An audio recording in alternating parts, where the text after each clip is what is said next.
Hello, everyone. This is Dr. Shelley Plumb. I am on location at the Palm Beach Film Festival, and we are here today with Jason and Hunter, and they are with the film. Do you want to tell them the name of your film? Guys reading poems. All right, that's an interesting name, and you know what? They were telling me a little bit about it, and it sounds fascinating and really heart-moving, if I can say that. Can you maybe give us a synopsis of what the film is all about? Sure, it's about a 7-year-old boy who gets locked in a puppet box, and he survives that experience through his creativity and poetry. And the film is shot all in black and white, and the framing device for the film is 32 poems, so it kind of is a combination of cinema and poetry. Oh, that's amazing. And I can only imagine, I'm getting chills right now thinking about it, that it must have been heart-wrenching at times to produce the film. Am I right? I mean, what emotions did you have going through your head? So in the process of filming Guys Reading Poems and doing these intense scenes, you kind of have to prepare yourself beforehand. And you just have to go with the flow and just really have a safe set for the actors to work on. Right, and it must have been challenging for them as well.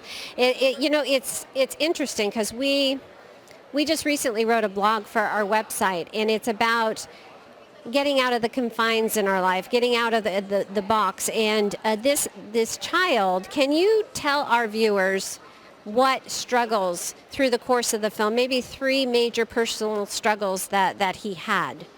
Well, I think the first struggle is that the dissolution of the marriage of the child's parents, which sort of leads to the mental instability in the mother that causes him to be locked in a puppet box. So that's one thing, and it's the first part of the film. You're sort of seeing it through the boy's eyes as the relationship starts to go south, and from a child's perspective, that's a very difficult thing to deal with. And I think also then once he's left alone, that solitude is difficult for anyone to deal with, but especially a child. And turning to creativity and poetry to fill that gap is something that I hope is relatable for the audience and all of us, because I think all of us have in common that we've been through low moments, maybe not as low as being locked in a puppet box, but creativity, art, poetry, film festivals can be a source of healing. And so we're hoping to put that message out there for young people. And I have to tell you, I am so glad that you said that, because creativity is, I think, underestimated. I think that it can help a lot of different people. And creativity doesn't have to be just one thing, not just painting, for example. There's writing. There's so many different things. And that's one thing we do try to get across to our audiences. And through the course of the movie, you mentioned that he paints. What other modalities, creative modalities, did he utilize? I think you should take this one. Okay, sure. Well, his mother is a painter, and so we're exposed to her painting. We're definitely exposed to the poetry that is in his life, as well as puppetry. He's locked in a puppet box, so there are some puppets in there. And then it's also just creative play, because certain objects that he finds within the box become transformed into symbolic, powerful objects. Like a child when they're playing, all of a sudden a pen can become a sword, a ball can become a heroic, superpowered thing, and so very much using his sense of play and poetry and puppets, he survives and becomes a whole person again. That's incredible. A well-rounded person, too, I'm sure. Yes, he has to. One thing that I am very curious about, and you mentioned it early when we were talking, is the film is shot all in black and white. Now, that's intriguing to me, and just thinking about it while you're talking, I can kind of understand why you did that, how impactful that must be.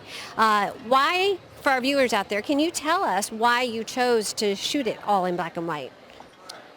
Well, when I think of poetry and youth and young men, I have a 1950s aesthetic in my mind very quickly, like Dead Poets Society. And so I think there's nothing that sort of captures that aesthetic more than being in black and white.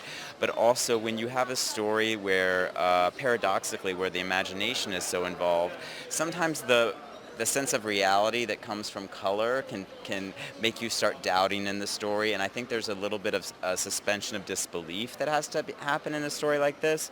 So the black and white feels like we're immediately, upon seeing the first frame, transported into a world unlike our own, and I think it helps open up the imagination of the audience. I love that answer. That's incredible. That's incredible.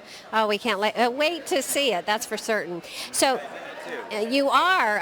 What role do you play? I played the mischievous gambler.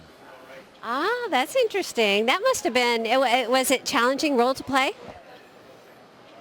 I think I had to dig a little bit deeper into my soul to find the wise guy in there. So You did. Was there a little fun in that?